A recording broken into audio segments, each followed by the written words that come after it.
Just practice from the April 8, 2001 talk, Discerning Causes. Today I would like to talk about the knowledge of discerning causes. By continuing to contemplate the true nature of mental and physical processes, you will gain the knowledge of discerning causes. The rising and falling movement of Tihi abdomen is a physical process. It's caused by the pressure of the air element. So the air element is the cause, and the rising and falling of the abdomen is the effect. So there's cause and effect. We won't understand this in the beginning. We will just know the rising and falling movement as matter, and the noting mind as mind. So there's just mind and matter. But now we know it is cause and effect. Your ability to sit is caused by the air element. If you're paralyzed, you cannot sit. And the mind that wants to sit is also a cause. If you don't want to sit, you won't sit. You sit because of the air element and the mind that wants to sit. So the air element and mind are the causes, right? And the sitting posture is the effect. This is cause and effect. And in moving, the air element is predominant. Our intention causes the air to arise in a part of the body, which leads you to move. So in your mind you intend to stand. Your intention causes the air to arise. If you want to raise your hand or your leg, the air element causes the body or a part of the body to move. If you don't have intention, you won't raise your hand. The intentions cause the air to arise in the applicable part of your body. Maybe you want to turn your head, but if there's no air element, you can't turn it. But ultimately, your head turns because of your intention. That's why the air element and mind are the causes. The turning is the effect. In the case of eating, when you practice meditation, you should try to be aware of every moment. You will realize that every moment is just cause and effect. The chewing, taking, stretching, bending, moving of limbs and so forth are the effects. The intention to eat, to chew and so forth is the cause. Even if you put food in your mouth, if you don't want to chew it, it just remains in your mouth. The chewing arises because of your intention. As for taking something, if you don't want to take it, your hands won't move. But if you want to take something, your hands move. And so, in eating, the chewing, stretching, bending, the moving of your limbs and so on are the effect. The intention to eat, to chew, and so forth is the cause. With the act of opening the mouth, you can't eat without opening your mouth. The intention is the cause, and the opening of the mouth is the effect. Just cause and effect. There's nothing else. There's no person and no self involved. See that? There's no person here. No man, no woman, and no I. There's just cause and effect. 161. The Collected Teachings of Luang Por Chaya. Sometimes we practice walking meditation. When you stand, you try to be mindful of the standing position, and you note intending, intending, intending. Your intention is the cause, and the standing position is the effect. If you don't want to stand, there will be no standing posture. Next, you have the intention to walk, which is the cause, so you make a mental note as intending, intending. This intention is the cause, and the act of walking is the effect. While you're walking, it's because of your intention that you lift your foot. So the I intention to lift the foot is the cause, and the lifting of the foot is the effect. Step by step, there's just cause and effect. The intention to push your foot forward is the cause. The action of pushing forward is the effect.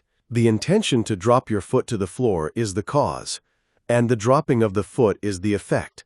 The intention to turn around at the end of your walkway is the cause. The action of turning around is the effect. As you are in the course of turning, intentions arise with every movement. If you don't want to continue turning, you'll just keep standing there. But now you want to continue turning. So intention is the cause, and with every movement, turning is the effect. Because of your intention to sit, stand, or lie down, the actions follow it as the effect. Sometimes you want to sit. Because your intention is the cause, you sit down as the effect. Sometimes you want to stand up. Your intention is the cause, and standing up is the effect. Sometimes you want to lie down. Your intention is the cause, and lying down is the effect. And when you want to walk, intention is the cause, and walking is the effect. There's just cause and effect with these four postures. In these cases, mind is the cause, and the air element, which is matter, is the effect. So what do we see here? Just mind and matter, as cause and effect. This is knowledge of discerning causes. We know the cause of mind and matter. If you compare this with going to school, the knowledge of defining mind and matter is first grade. But now you have come to second grade. You know the knowledge of discerning causes. You know the cause of mind and matter. When your concentration is deep enough, by being aware of your intentions and the actions that follow you, will come to realize that nothing arises without a cause. Everything arises dependent on a cause. Every moment of this present life, as well as every moment of previous and future lives, is dependent upon a cause. Sometimes you feel very happy. It has a cause. If you feel sorry about something, it has a cause. 162. Just practice. Some people are poor or very rich. It's because of a cause. The cause may be in the present, or it may be from the past. There's just cause and effect. Everything arises dependent on the cause. In the past, there was the existence of only cause and effect. This is the case in the present, too. There is just the process of cause and effect. When we see this, we have no doubt about our past existences, or about future existences. And in this present life, you won't have doubt either. It's just cause and effect. How about a future life? If we have to be reborn again, it will depend on a cause. Just cause and effect. It keeps going on. You'll have no doubt about that. What really exists is just the process of cause and effect. In the case of seeing and so on, because of eye sensitivity and a visible object, eye consciousness arises. So eye sensitivity and visible objects are the cause, and seeing consciousness is the effect. So you realize cause and effect. And likewise, ear sensitivity and sounds are the cause, and ear consciousness is the effect. Nose sensitivity and odor are the cause, and nose consciousness is the effect. Tongue sensitivity and taste are the cause, and tongue consciousness is the effect. Body sensitivity and tangible objects are the cause, and knowing the touch or body consciousness is the effect. So in these cases, matter is the cause and mind is the effect. See, it's changed. For example, eye sensitivity and so on is matter. Visible objects and so on are matter. So matter is the cause, and eye consciousness and so on is mind. There's just matter as the cause, and mind as the effect. With regard to mental states, when you're thinking about something, there is the mind element. And whatever you're thinking about, which are mental objects, may be mind or matter. Therefore, mind or matter are the cause, and mind is the effect. Again, we'll think about something. This is the mind element. The object, which we call a mental object, may be mind or matter, but the thinking mind is the effect. Mind or matter is the cause, and mind is the effect. So occasionally, matter is the cause, and mind is the effect, and sometimes mind is the cause, and mind is the effect. See? And sometimes, mind and matter are the cause, and mind is the effect. So there are three categories. In the case of feelings or sensations, maybe you feel a painful sensation in your body. Perhaps someone hit you, or you ran into something. The external object is the cause, and the feeling sensation, which is mentality, is the effect. So here, you just see the cause and effect. So matter is the cause, and mind is the effect. 163. The collected teachings of Luang Porchaya. You should be aware of your intentions and make mental notes, intending, for the purpose of seeing mind and matter. L.F. You're not aware of your intentions. You will not realize this cause and effect. We're trying to see mind and matter as two separate things. So, intending, you're aware of your intention. This intention is mind. You want to walk, for instance. Walking is moving, which is the air element. These are two separate things. They are also cause and effect. Because of the intention, moving arises. This shows the true nature of mind and matter, impermanence. I suggest you make a mental note of your intentions before you stand, sit, lie down, or before you do something, as your intentions arise.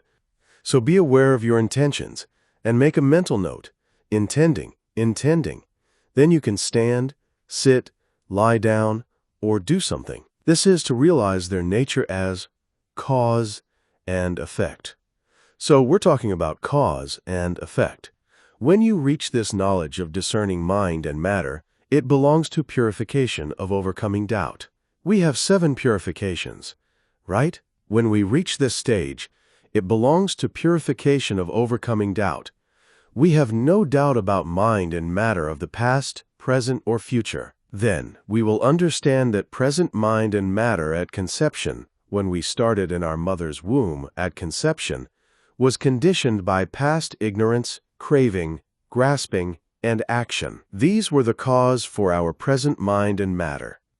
In our previous existences, due to our ignorance, we didn't understand the law of cause and effect, or the nature of mind and body. This gave rise to craving in a previous life. Why did we have craving? Because we didn't understand the true nature of things. If you understood, you wouldn't want it, right? Because of ignorance, craving arose. When craving becomes stronger and stronger, it becomes grasping. When you have grasping, physical, verbal, and mental actions take place. You'll do something, you'll say something, or you'll think about something. Kama arises. According to these 4 causes, ignorance, craving, grasping, and action, one life is started again and again in this samsara, the world of rebirth and death, or the cycle of rebirth and death. Because of what? Because of ignorance, craving, grasping, and action. We're talking about the past, right? When life is started, from the very beginning, mind and matter will have arisen in our mother's womb. Our present mind and matter at conception were conditioned by past ignorance, craving, and so on. When we come to understand this, we, 164 just practice, will have no doubt about where we came from, who created us, and so on. According to the Buddha's teaching, who creates our body?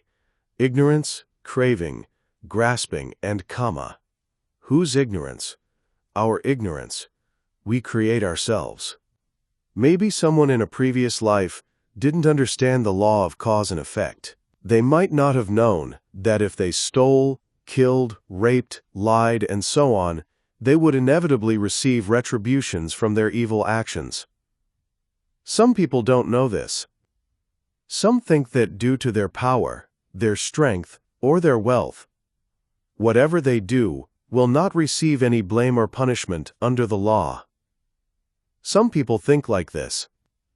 In fact, one may escape from criminal law because of power or position, wealth or cleverness, but they cannot escape the law of kama, or the law of nature.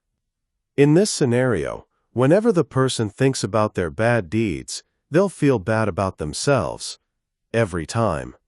And after they die, they have to receive the consequences of whatever evil actions they have done and be reborn in a miserable state. So we have to face the consequences of our evil actions in this present life and in the next life, for sure. This means that we cannot escape from the law of nature. Most people don't understand this. They aren't concerned about their evil actions. Why? It's because of their ignorance. And then they crave something. Why does craving arise? Because of this ignorance. Ignorance and craving go together.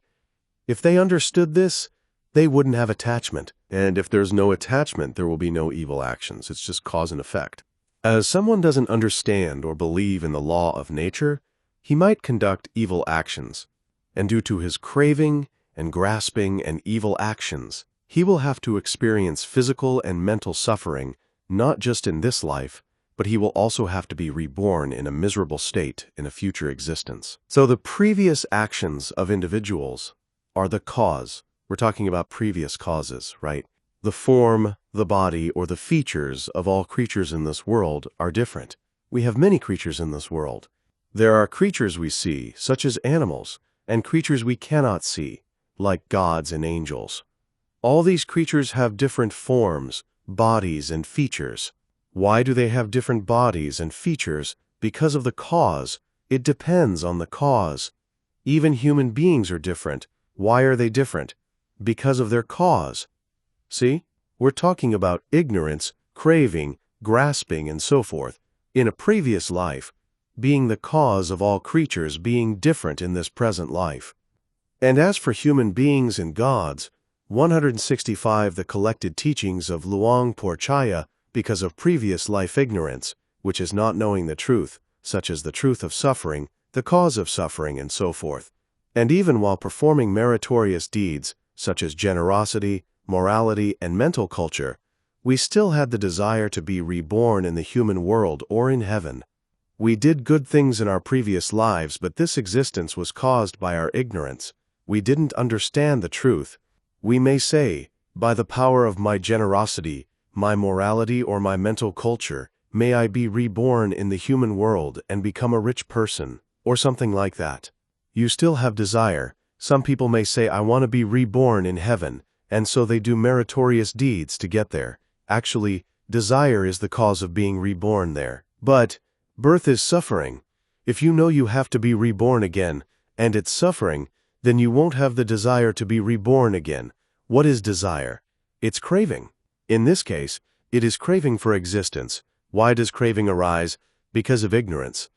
As we begin to understand that birth is suffering, and we begin to lose the desire to be reborn in an existence arising from craving and grasping in a previous life, we will develop good deeds, speech, and thought. We've been talking about beings becoming animals and hell beings, which is because of evil actions, but now we're talking about gods and human beings. By the power of our good actions, we come to be reborn in this human world, and sometimes in heaven, the so-called blissful states. All of this doesn't just apply to us. We will know that it applies to anyone. This is why people or angels, men or animals come into this world. Why? We should know the cause. Our features are different, and our states of mind are different. Some beings have good hearts, some have tempers, and so on. This is because of our previous actions. This is the main cause of our being different from others. What I have been talking about so far is how present mind and matter at conception are conditioned by past ignorance, craving, grasping, and action. This applies to previous lives and this present life. Now, we're a human being, and we have mind and matter. During this lifetime, by what is matter conditioned? There are 4 causes. 1. Action. Without having any action, our body will not exist for long. So action here is karma, right? As our nature, we see something, hear something, or listen to something. We have to breathe, to eat, to touch, and to think about something. We do these every day. It is called action. If 166 just practice, we move against this nature by not allowing ourselves to see, to hear, to breathe, to eat, to touch, then this body and mind will die soon. If someone puts you in a narrow room so that you can't see or hear anything, you can't breathe, eat, or touch anything, what would happen? Your body and mind will die. This is because of lack of action. We came to be reborn as a human being because of our previous good karma or action. And thus far we have survived because of our previous good karma. This good karma is similar to electric energy. An electric light is sustained by electric energy. The electric energy sustains it every moment. As long as the electric energy has not run out, the electric light continues. But if there's no electric energy, the light goes out. In a similar way, our previous kamic energy that supports our body decreases in every moment. When our kamic energy is gone, the body, or this person, is said to die. Why did they die? Because they had no more kamic energy. But by practicing generosity, observing morality, and developing mental culture, We strengthen our good kamic force to support our body and life. Whenever you don't feel well, try to do good things. When you do good things every day, your kamic force supports your body and life. You'll have a long life and be healthy. We're talking about kama, right? This is the cause of our body. 2. Mind. When there's no mind, there's no matter. Suppose you have too much depression in your life. It will affect your body, and you can easily get sick. You may even die earlier than you ordinarily might, even if you have good kama. If there's too much depression, you will not be well. On the other hand, if you can set your mind to have proper intention, or wise intention, whatever you come across on any occasion you may consider as merely natural, as realities, and as lessons to be learned. Then, no depression arises. You may think, oh, this is natural, it's reality. This is a good lesson for me. You'll have proper attention. There will be no depression. By having such proper intention and no depression, you will be healthy, happy, and free from disease. Happy people don't have diseases. This is because of their mind. Some people have 167, the collected teachings of Luang Por Chaya, so many diseases. About 75% of the time, this is because of their mind. If your mind is clear and pure, it's very rare to get a disease. Therefore, you should always keep your mind serene and happy by practicing mindfulness meditation. As a result, you'll be able to keep your body stronger and it will last longer. 3. Seasonal phenomena, or weather/temperature. Without having suitable seasonal phenomena, our body will not be healthy. We will easily get diseases, and the life will become short. Even if you have good kama, a good heart and a pure mind, if you're not concerned about the weather, you can't have a long life. Therefore, to have a long life with a healthy body, we need to adjust ourselves to accord with the weather, heat and cold. And 4. Edible food or nutriment. Food upholds the existence of the body. If you have good kama, a good mind and good weather, but you don't have good food, your body will not last long. No one can survive without food. Actually, food is medicine, and medicine is food. Where does medicine come from? It comes from food. By taking an overdose or overeating, your body is negatively affected, and you can even die. An overdose of even good medicine causes problems. Even with good food, if you eat too much, it's not good. Right? So, accordingly, we need to choose suitable food for our health and for our body. What you eat every day can make your health or body strong, or it can make it weak. We should think about our food. Some say, I like to eat this bad food, and then their health becomes poor. We should be moderate in eating, neither too much nor too little. Even though some kinds of food may not be desirable for you, you still need to eat them, even just a little, as medicine or nutriment. On the contrary, you are not supposed to overeat your favorite foods either. This is very important.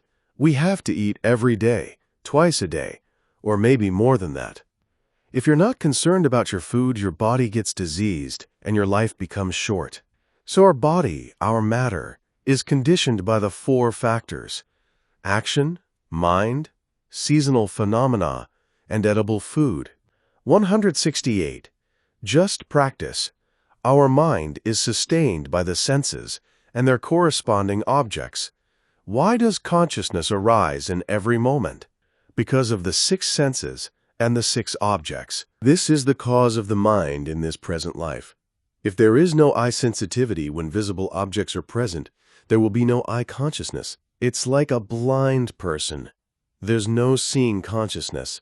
This is because of a lack of eye sensitivity. Even if you have good sight and good eyes, but no visible objects appear before you, or if you close your eyes, seeing consciousness will not arise. See? Why does the mind arise? In this example, it depends on eye sensitivity and visible objects. The same is true for the remaining consciousnesses and senses. If there is no ear sensitivity and audible object, and so on, there will be no ear consciousness, and so forth. So, in summary, because of the 6 senses and sense objects, mind or consciousness is sustained. So we know the conditioning of mind and matter at conception and during our lifetime. Just cause and effect, continuing on and on. Even though everyone wants to be happy and peaceful, we still have to face different kinds of suffering. Suffering is a part of our lives, right? We started our life with crying. This is because we were suffering. No one smiles when they're born, only crying, right? If there's no crying, what happens? The nurse will spank us. So our life starts with crying anyway. This is suffering. In our daily life, we can clearly see that the cause of suffering is attachment. When there's attachment, there is suffering. People who have 100 things they are attached to will in turn have 100 things that cause them suffering. This is natural. This is the law of cause and effect. People who do not understand the real facts of suffering may blame someone or something for being the cause of suffering. It is like a policeman who arrests an innocent person by a great mistake. The real criminal is one person. The one arrested is another person. Please remember this. The main cause of suffering is attachment. Attachment arises because of wrong view. You're attached to yourself, other people, and even unliving things due to your wrong view. You take this as a person, a being, or a permanent thing. This is wrong view. Because of this wrong view, attachment arises. After you realize this, you will see just the process of mind and matter arising and disappearing, one after another, incessantly. Nothing lasts long. You will not attach to anyone or anything, including yourself. You know their nature. When there is no wrong view or ignorance, there is no attachment. When there is no attachment, there is no suffering. See, cause and effect. What is the cause of suffering? Attachment. What's the 169? The collected teachings of Luang Por Chaya, cause of attachment. Wrong view. If you have wrong view, you have attachment. If you have attachment, you have suffering. As an example, someone who has lustful temperament likes to collect and keep so many things at home. You see decorations and antiques all over the ceiling or the walls. If even one of those is lost or broken or stolen, they feel very upset about it. And if any of those hundreds of things are lost, broken, or stolen now and again, every day they will have to suffer about it. Inevitably, they'll be crying. One day, maybe someone steals something, and so they cry. There are so many things at home, and when everything's lost, there's just suffering. Why? Because they are attached to these things. Think about the lives of some householders who have even more attachment. They may be attached to their hair, their eyes, their teeth, their nails, their skin, their homes, their clothes, and their cars, as well as their adornments, jewelry, and so on. How about if they lose their hair? They feel very upset about it. This is because they're attached to their hair. Or maybe something happens to their eye. Then they worry about their eye. Or some are attached to their teeth, and when something happens to them, they feel unhappy. Some are even attached to their nails. They spend a lot of money on them every month. But if something happens to them, they get upset about it. Sometimes something happens to their skin. It gets wrinkly and looks old. And they feel sorry about it, about their clothes or their house, right? So many attachments and so much suffering. How about those who are attached to their jewelry? They lose it, and so they might not eat for a week or two because they're thinking and dreaming about their loss. They feel very sad about it. We can guess how much they will have to worry and suffer about these things they are attached to. Some people are not only attached to their body and belongings. They are also attached to their boyfriend or girlfriend, wife or husband, son or daughter, or even dogs, pets, birds, fish, cats, and so on. See? These things don't always behave the way you want them to. If one of these gets sick or dies, you might worry and cry about it. This is because you're attached. How often do people get upset and cry about their boyfriend or girlfriend? They can't follow your desires. Even your own body cannot follow your wishes. Someone else? No way. If you don't understand this nature, you will be upset and crying every day. Some people lose their cat or dog, and they cry. It's like it's one of their family members they've lost. This is attachment. It becomes suffering. 170. Just practice. As you are about to die, you may feel sad for having to depart from your beloved ones and pleasurable things. Even if you have to depart from those near and dear for just a week or a month, worry and sorrow and sadness are there as long as you are under the power of ignorance and attachment. If you go on a vacation for a few weeks, you worry about your dog, right? You worry about your property. Maybe something will happen to my house. See? And if you are about to die, you worry about everything. You worry about your family, parents, daughter, relatives, property, your car, everything. And then, sorrow and sadness arise. It's not supposed to be like this. Especially as meditators, we need to understand the nature of mind and matter, of all conditioned things.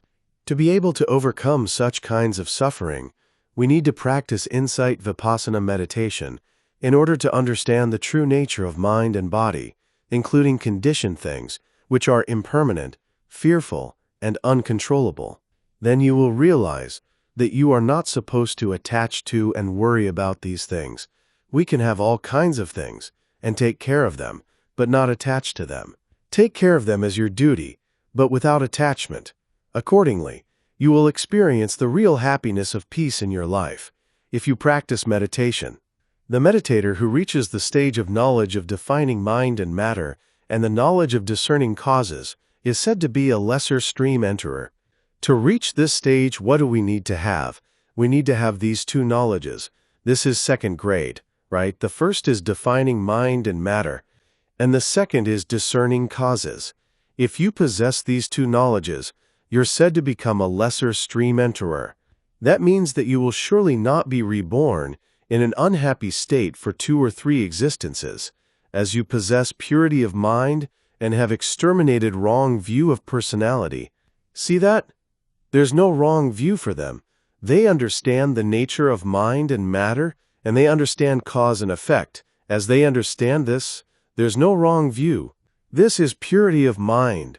That's why when they die, for the next 2 or 3 lives they will not be reborn in an unhappy state, for sure. A student interrupts with a question. Q.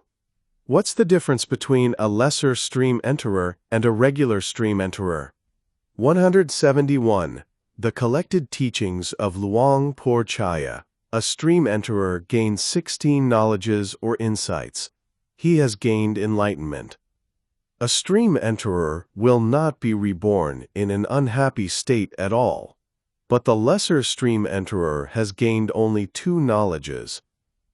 By practicing in this way, he has exterminated wrong view of personality, so he will not do any evil actions. Accordingly, when he dies, even without gaining enlightenment yet, he won't be reborn in an unwholesome state for 2 or 3 existences.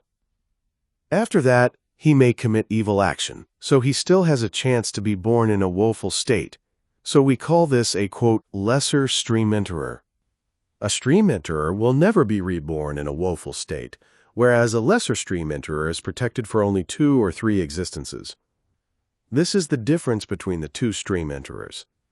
Now we go to the third stage of knowledges. We can call it third grade. This is the knowledge of comprehension. By keeping your practice on mind and matter, you will come to know the impermanent, fearful, and uncontrollable nature of phenomena. All conditioned things are constantly changing. On every occasion of noting, processes are seen arising and vanishing. In every moment you will experience this yourself. Generally, though, non-meditators consider this body and mind to remain in a permanent state, as a truth of life or existence. They think that the same body of childhood has grown up into manhood. They think that the same young mind grows up into maturity. They think that both body and mind are one the same person. Somebody might say, "Oh, I'm the same person I was when I was young." This is the way they think. The real fact is that nothing is permanent. Everything comes into existence for a moment and then vanishes. Nothing can remain, even for 1 second. We practice meditation, and we know that mind and matter arise and disappear in every moment. How can we say it's the same body or the same mind? It's not the same. Changes are taking place very swiftly. The mind and matter are simply processes that come up and disappear, one after another, very quickly. You see that, right? This is insight into the impermanent state of things. This is your knowledge. You'll see this. In fact, mind changes 17 times faster than matter. During the time occupied by a flash of lightning, billions of thought moments may arise. We can't observe these individually, but you can reflect for just a few minutes on the innumerable experiences you've had over the course of your entire life, and it will be sufficient for you to remember so much. You 172 just practice might sit in meditation for only a few minutes, and you can think about when you were a kid, who talked bad to you, who hit you or bit you, about how you went to school, about how you got married, and so on. You can think about this long period of time in just a few minutes and have adequate recollection of a wide range of experiences. This demonstrates how quickly the mind arises. You will come to know that all conditioned things are subject to suffering. Even happiness is just a prelude to suffering. Now you're very happy, but before long, your happiness is gone and you become unhappy. It is the nature of the law of impermanence. You will come to feel that this ever-changing state of things is distressing and not to be desired. So birth is suffering, and decay, disease and death are suffering. Union with the unpleasant and separation from the pleasant are suffering. Not to get what you desire is suffering. So in brief, the 5 aggregates of attachment are suffering. This is insight into suffering. When you contemplate mind and body, you will come to realize this about impermanence and suffering. This is the knowledge of comprehension. It is the 3rd stage of insight knowledge. Moreover, you will perceive the elements of mind and matter. They never follow your wish, but instead act according to their own nature and conditioning. Sometimes you see their impermanence, sometimes their suffering, and sometimes their non-self nature. You are then convinced that these processes are not controllable. You'll know that you cannot control your mind or body, or any situation. They are dependent upon their nature and conditioning. You will be convinced that these processes are not controllable, and that they are neither a person nor a living entity. It's just mind and matter. There's no self.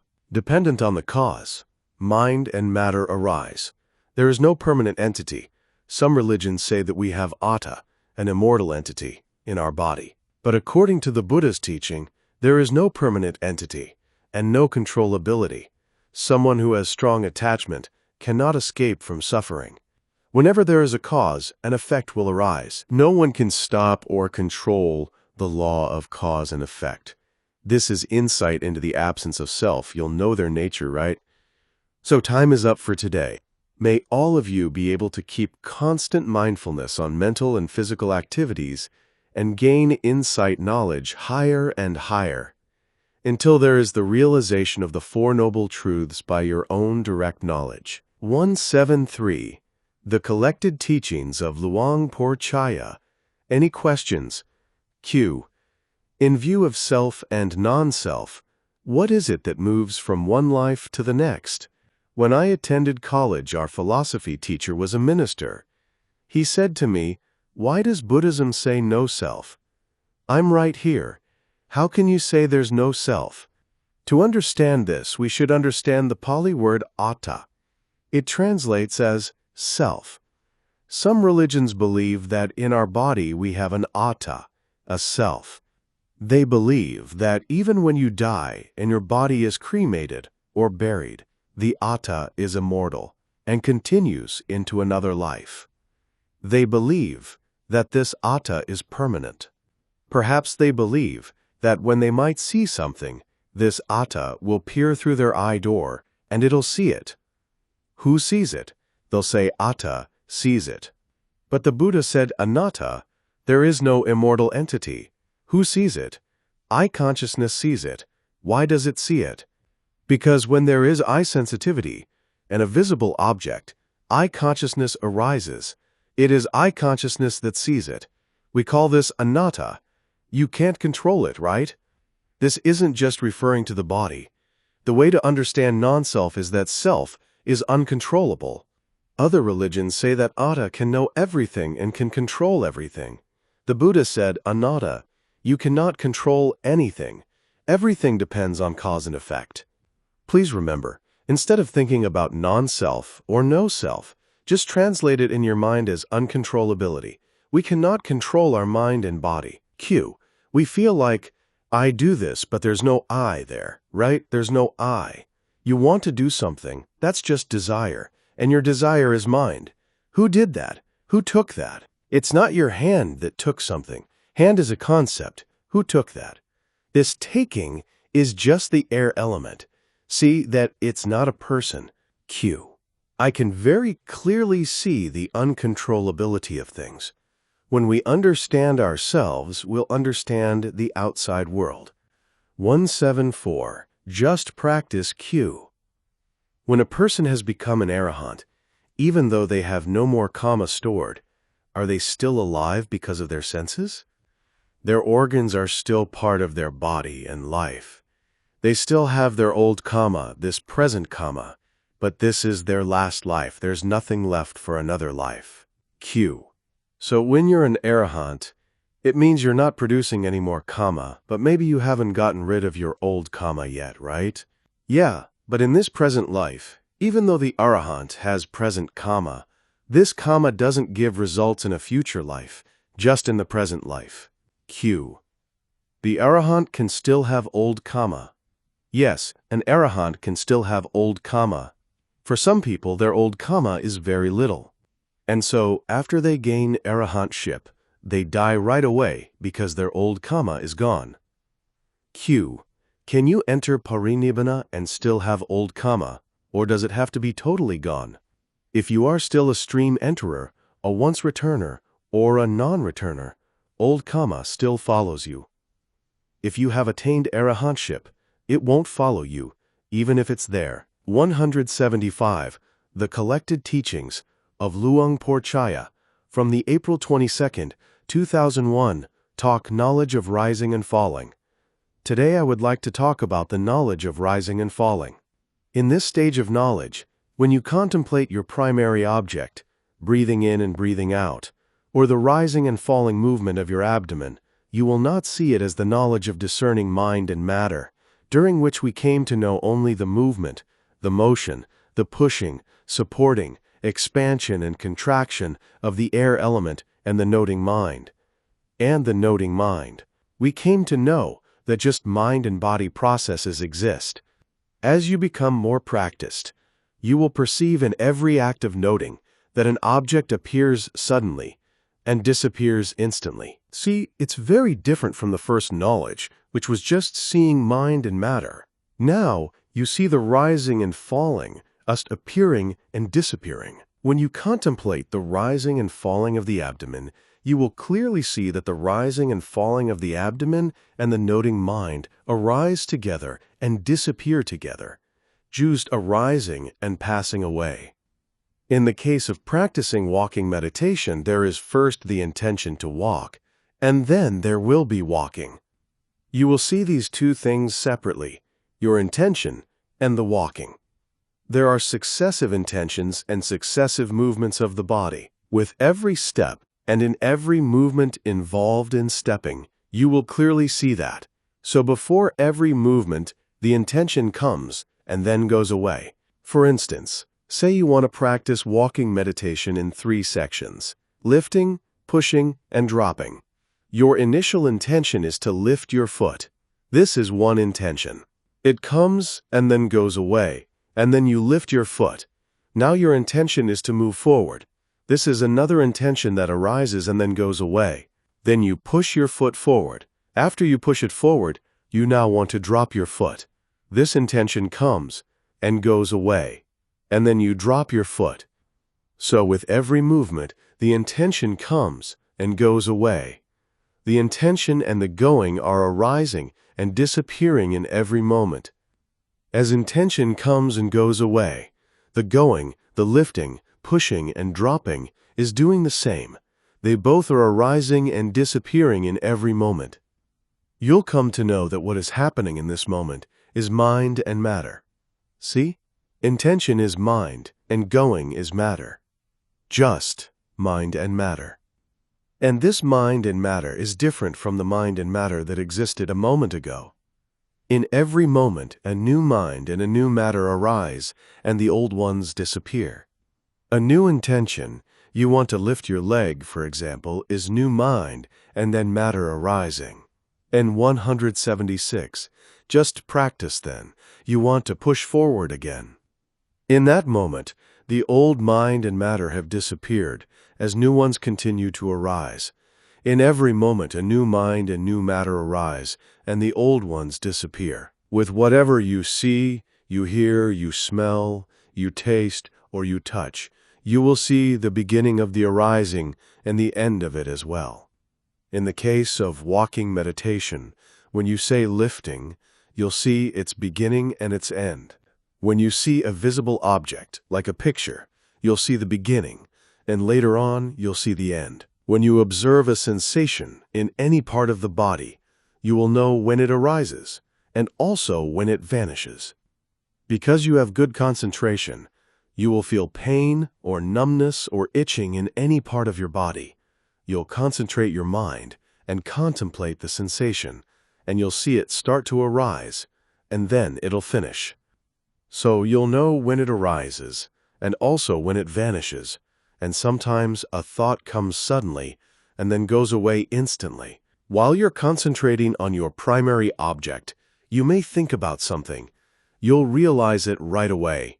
You'll see it just come suddenly, and when you realize that, it goes away instantly. You don't even have to say, thinking. You'll know it right away. Thoughts arise and disappear very quickly. At this stage of knowledge, meditators will be able to note almost all objects of meditation that appear to the six senses. No wandering mind arises as it used to. For the beginner, the thinking mind wanders about, going here and there, thinking about the past and future. Now, when you gain concentration and reach this stage of rising and falling, your mind is no longer wandering. At that point, we have two parts to the knowledge. At the first part of knowledge of rising and falling, you'll come across at least one of 10 impediments. They are illumination, rapture, tranquility, excessive faith, effort, happiness, wisdom, mindfulness, equanimity, and delight. These are called impediments. Why are they called that? We'll talk about this soon. On the way of striving for spiritual liberation, you have to come across these 10 impediments, or at least some of them. If you are not experiencing any one of these, it means you've not yet reached the knowledge of rising and falling. Some people practice meditation and say they have never experienced this. Maybe they haven't reached this stage yet, or maybe they're going the wrong way. But if you go the right way, you have to come across at least one of these 10 impediments. Everyone who practices insight vipassana meditation has to pass this point. 177. The collected teachings of Luang Porchaya meditators who have experienced any one of these impediments are said to be capable of attaining enlightenment in this very life. They can even become an arahant. This is very important to know. Therefore, whether you are a person who is capable of becoming a stream enterer or not, this is criterion for you to consider. If you talk with your friend who is a meditator, and they tell you about their experience and feelings about these impediments, you'll know right away if they have reached the stage of rising and falling. At this point, insight is still weak. This is the first part of the knowledge of rising and falling. It hasn't reached the second part yet. When you become a teacher one day, and students report their experiences to you, you'll know which stage they've reached, and so you can help guide them forward. And you need to know these things for your own practice too. Now I'll talk in some detail about the impediments. 1. Illumination means that when you're meditating, a brilliant light may appear to you. You may even feel an aura emanating from your body. You'll be sitting there and you'll feel an aura emanating from your eye, or your face, your head, or your forehead, or your whole body. And although you are meditating in a dark room, you may feel as if you are sitting in a room with a brilliant light. You may feel that your eye is being hit with a spotlight in front of you. When you open your eyes, though, there's nothing. You only feel it. This happens because of the power of your concentration and insight. This can appear to you. 2. Rapture. While contemplating your primary object, maybe the nostrils or the abdomen, you may experience a minor rapture. This minor rapture may cause gooseflesh. You may feel cold. There may be the falling of tears, or you may feel tremors in the limbs, or a shaking of your body, your hands, or head. This is one kind of rapture, or piti. You may also experience instantaneous joy. You'll be contemplating your primary object, and you'll feel very happy without apparent reason. It just comes, again and again. Or you may feel that your body is swaying back and forth. Sometimes it feels like it's swaying right and left. And sometimes it feels like it is really swinging. It may not 178, just practice really swing, but it may feel like it's swinging. This can happen to you. Occasionally you may feel as if you are sitting in a swinging cradle, or as if you are sitting on a springy cushion. When you sit on the floor for the first time, it feels very hard and uncomfortable, but now it feels like a nice soft cushion. You'll have this special feeling, and sometimes you may feel that your body is not touching the floor, as if you are sitting on a cloud or floating in the sky. You won't feel anything under you, or you may feel a great rapture, and it will seem as if your body is bigger than it really is. Don't be scared. This is one kind of rapture. It may feel like your hand or your head, your face or your body is very big. You'll feel this. 3. Tranquility. In all postures you feel quite at ease and are able to attend to an object of meditation for any length of time desired. If you want to sit in meditation for 1 or 2 hours, you can. At this stage, a meditator can sit longer than before. Before you reach this stage, you may sit for 1 hour and think, when will this end? You wanted it to end, but now, you're not concerned about time anymore. You can sit for 1 or 2, or even 3 hours. You can practice walking for a few hours. And you are free from sloth and torpor, or drowsiness. Your energy is neither lax nor tense. Beginners have to use their effort to observe and focus their mind, but even if they try to focus, it still wanders. Now, it won't go away. The mind becomes serene. You don't have to try too hard to fix your mind on the object of meditation. The noting mind takes the object automatically, without exertion. Practicing sitting and walking meditation are enjoyable. It's not like before. There's no sleepiness at all. Your mindfulness is strengthened, and wisdom also ripens. 4. Excessive faith. You'll want to advise others to practice meditation like you do. This kind of thinking will arise, and you'll want to share your experiences with others. You may even want to write a meditation book, or to teach Dhamma to others. You'll think, I would like to write about this. I want to let people know, like I do. This kind of thinking will arise a lot. And sometimes, you may think about and miss someone near to you who has passed 179 the collected teachings of Luang Por Chaya away without having an opportunity to practice meditation and realize the true nature of mind and matter like you do. Oh, my friend, my parents. You'll think about these people, miss them, and lament that they died before they could practice and realize the nature of mind and matter like you have. You'll think like this all the time. This thinking is wholesome, but meditators are not supposed to think too much. If you think too much, you delay your practice. Maybe some of you have experienced what I'm talking about. In that moment, you've reached the first stage of the knowledge of rising and falling.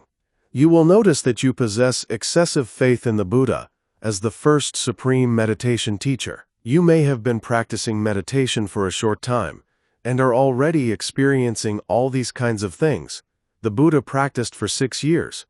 As he experienced all these kinds of things, he taught us about them. So now you possess excessive faith in the Buddha as our first supreme meditation teacher. You will totally accept and appreciate his doctrine as you are experiencing what he taught for yourself. This isn't because you read about it in a book. You experienced it for yourself. That's why you appreciate the Buddha's doctrine. Moreover, you will have high respect for the Buddha's noble disciples who practiced this same meditation and gained the various stages of enlightenment. They had right conduct and eradicated all kinds of mental defilement through the same method that you are practicing. You'll be grateful and respectful to your meditation master as well. Because of my teacher who guides me and teaches me, I've experienced this for myself.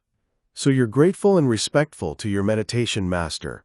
No one can change your belief regarding the Buddha, the doctrine, the noble disciples, the law of cause and effect, impermanence, and so on, as you have experienced it for yourself. Even if someone tries to explain another point of view, you won't accept it. They can't change your belief because you have experienced this for yourself. 180. Just practice. When you experience this aura, rapture, and so on, you may delight in that. If you are delighted in these unprecedented situations, your meditation progress will be delayed. Please remember this. Also, excessive reflection is an impediment to progress of insight. This means that you think too much about what you have read, what you've studied, or what you've experienced. Your thinking is good, but there's too much of it. Some people might say we have to think about our mind, about impermanence, suffering, selflessness, and so on. Thinking is just thinking. It's not meditation. If you have excessive reflection, your insight will not go further. It will stop right there. For the rest of your life, you will never go further. You're not supposed to have excessive reflection on what you experience. When there is brightness, you should contemplate it as bright until it disappears. If you're sitting in meditation and you see brightness, you're not supposed to delight in the object. Just make a mental note, bright, and realize it's bright until it disappears. Similar acts of contemplating should be made in the other cases. We have 10 kinds of impediments, right? It should be the same for the others. Whatever appears to you, just be aware of it until it disappears. Be mindful and detached until it disappears. Then you will overcome this point for a few days. Since this may be the first time in your entire life that you've experienced this, you can't always just make a mental note and let it go away. Maybe you'll experience this for several days, but whatever appears, just make a mental note with mindfulness and detachment until it disappears. You will overcome this point for a few days. The rapture and so forth that you're experiencing is not the path or magga. You have not reached a stage of enlightenment yet. You should know, oh, it's not the path. The impediments are imperfections of insight. In this stage, your knowledge of rising and falling is still weak. From the knowledge of comprehension up to the first path of the knowledge of rising and falling belongs to the purity of knowledge and vision of path and non-path. This means that you know whether or not it's the path of enlightenment. You recognize, oh, this is an impediment. I have to be aware of every object in order to overcome this. As you know that what you're experiencing is not the path or enlightenment, you make continuous noting of the object of your meditation. Otherwise, you'll delight in it. Without paying interest in those impediments, you will clearly notice that the previous occurrence is one thing, and the succeeding occurrence is another. 181. The collected teachings of Luang Porchaya. Your knowledge of rising and falling becomes strong and mature after you overcome the 10 impediments. Then, no more impediments appear.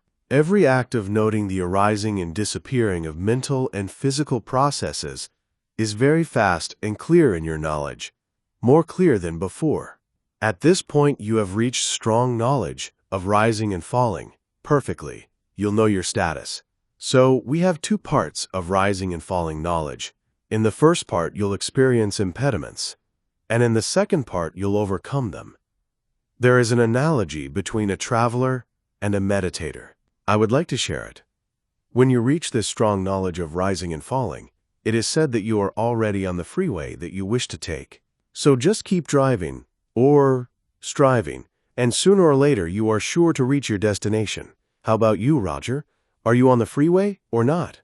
Q. The freeway is the second part, right? Yes. Similarly, from the beginning of your drive until you reach the freeway, you have to pass so many streets and roadways. If you happen to drive by yourself, you need to study a map first, and you must drive carefully, according to the map. Otherwise, you will not be able to take the freeway you intend. You just waste your time and gas. And also, driving without knowing the map or the direction, you can't expect to reach your destination. No way. But if you are travailing with someone who is familiar with the map or the region, by following his direction you can reach the freeway easily and quickly, without any hesitation, right? And without wasting your gas and time. Please remember that until you reach the freeway, a meditation master is indispensable. From then on, you can proceed to your destination by yourself via the freeway, without confusion. Have you reached the freeway? If so, just keep going. Then there's no confusion anymore. But until you reach it, you need help. If no one is there to guide you, what do you have to do? Study the map. In the same way, meditators who expect to reach spiritual liberation should study the map of liberation. That means you should study the nature of mind and matter, as we do. The 4 essential elements, the 5 aggregates of clinging and the 12 bases, the 6 internal senses, and the 182 just practice 6 external objects must be contemplated. We will experience these all the time. We should also study how mind and matter are related to each other as cause and effect. Preferably, though, we should practice under the guidance of a competent teacher. It is very hard to exterminate your wrong view of personality without knowing the nature of mind and matter. Now we're almost finished studying the map. You already know about mind and matter, the 4 essential elements, the 5 aggregates, the 12 bases, the 4 noble truths, the law of dependent origination, and so on. We know everything, right? We've studied the map. After you study the map, you have to follow it. If you are still holding on to the wrong view of personality, this is myself, my body, or you still have the wrong view of man or woman, and so on, attachment will arise often. By having attachment arising in our mind, it will block our way to liberation. If you have attachment as the cause, suffering will be the effect. You have to suffer. However, after we study the map, after we study all these realities, step by step we will know the wrong view of personality. If there is no wrong view of personality, there will be no attachment. If you have no attachment, you will have no suffering. This wrong view, this attachment, will block your way to liberation, and you will not be able to reach your goal, in spite of your striving a long time for it. So we need to clear the mind first. We need to study, then take the knowledge from the studying and apply it to our practice. In not so long, you will come to realize the arising and vanishing of mind and matter, which is said to be reaching the freeway of your spiritual liberation. You can then be proud of yourself and keep practicing. Gradually, you will come closer and closer to your destination. Eventually, you will reach your goal and attain enlightenment. See, without realization of mind and body, cause and effect, impermanence, and so on, you cannot eradicate this wrong view. So we need to study. If we don't have a lot of time to study, we especially need a competent teacher close to us to guide us. And then we can reach the freeway. We need this. After you reach the freeway, you can go by yourself, right? It's very important to study the Buddha's teaching. There's pariyatti, or study, patipatti, or practice, and pativeda, or realization. So first we need to study, then we need to practice. After we have practiced, we'll have realization as the result. 183. The Collected Teachings of Luang Porchaya. Now I would like to talk about the 5 aggregates, which are the objects of meditation that we experience all the time. When you practice meditation, you can observe mind and matter or the 5 aggregates. Either one. When your insight knowledge becomes more mature, you will just see the 5 aggregates, which are corporeal realities, feeling or sensation, perception, mental formation, and consciousness. They arise and disappear in every moment with the noting mind. For general people, when they see a visible object, a pleasant feeling may arise if it is desirable. If the object is undesirable, an unpleasant feeling may arise. When the object is neither pleasant nor unpleasant, a neutral feeling arises. The same is true in the case of hearing, smelling, tasting, touching, and thinking. But in reality, when a meditator happens to see a visible object, whether desirable or undesirable, A feeling of like or dislike should not arise. In fact, you should just be aware of the seeing and make a mental note. Seeing. It's just seeing. In the case of seeing, in that moment, the visible object and eye sensitivity are corporeal realities. I would like to explain how these 5 aggregates arise when we see. Visible objects and eye sensitivity are matter, right? As you know it as seeing, seeing, seeing, this is a neutral feeling. There's no I like or I don't like. There's just seeing. This is neutral. If you remember or recognize what it is you see or what it's called, this is perception. To be able to see the form and the performing of volition, intention, and so on are called mental formations. Without volition, intention, and so on, you can't see it. And at the moment of seeing, you will know what it is. We call this consciousness. Oh, I know that. You will realize that the 5 aggregates are arising and disappearing together very swiftly. You don't see a man or a woman. You don't see a person. You will realize, I see that. But it's just the 5 aggregates in the moment of seeing. They are arising and disappearing. In the same way, in the moment of hearing it is just the 5 aggregates arising and vanishing right away.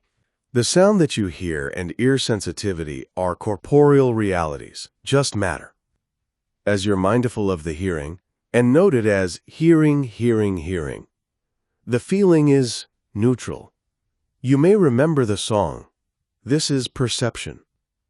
To be able to hear the sound and the performing of intention, motive, and so on are called mental formations. And knowing the meaning of the song is consciousness.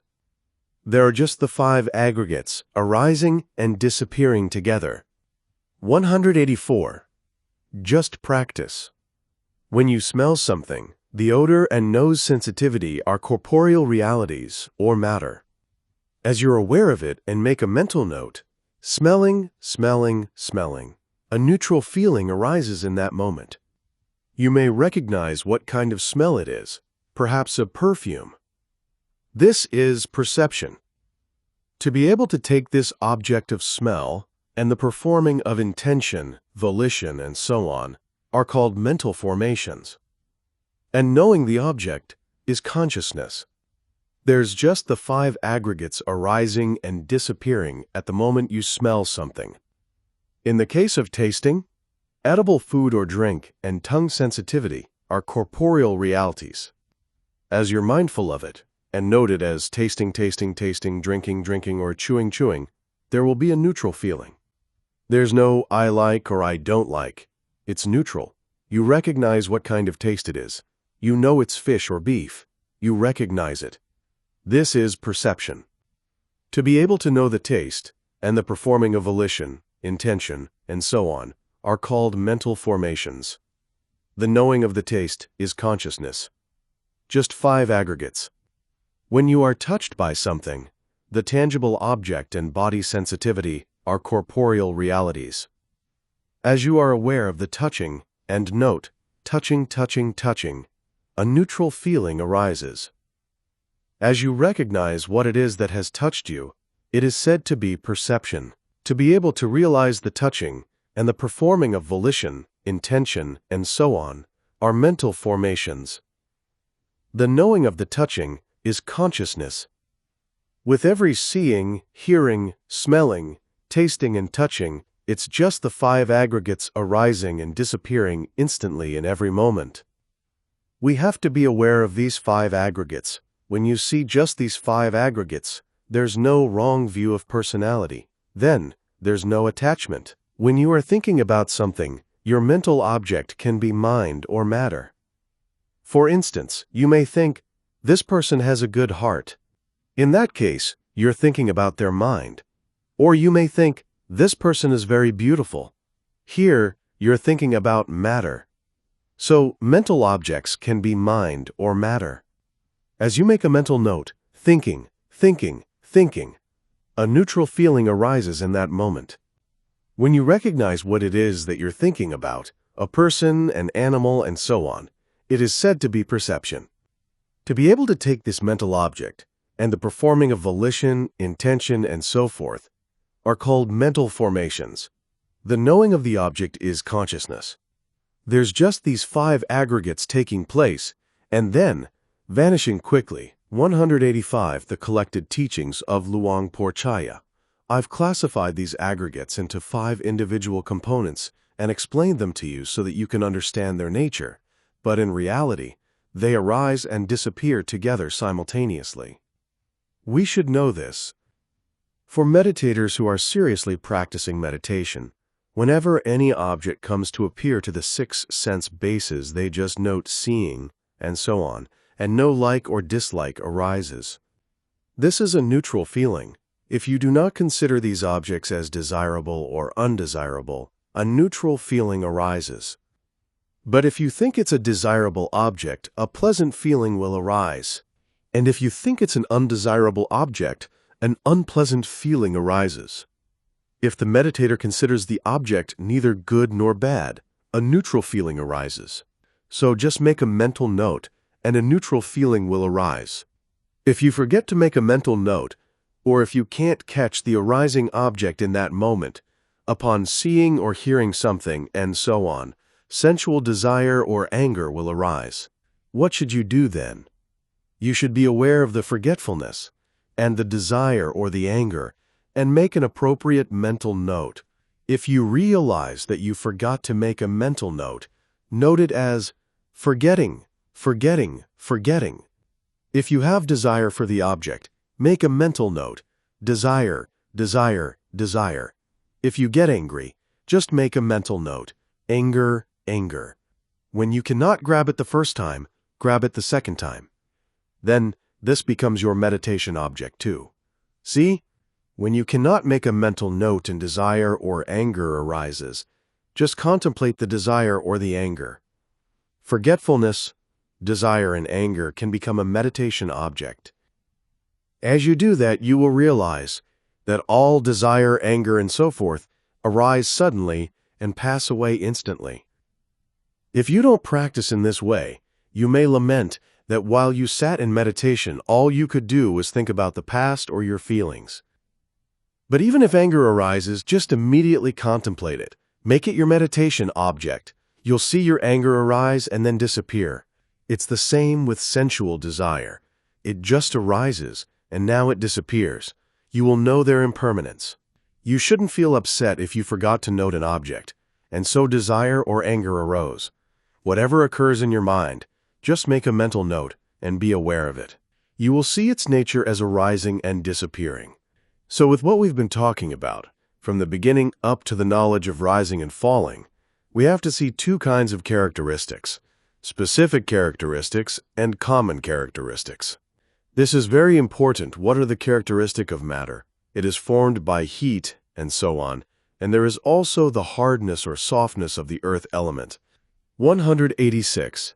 Just practice, cohesion, or fluidity are the characteristics of the water element. Heat or cold are the characteristics of the fire element. Expansion or contraction are the characteristics of the air element.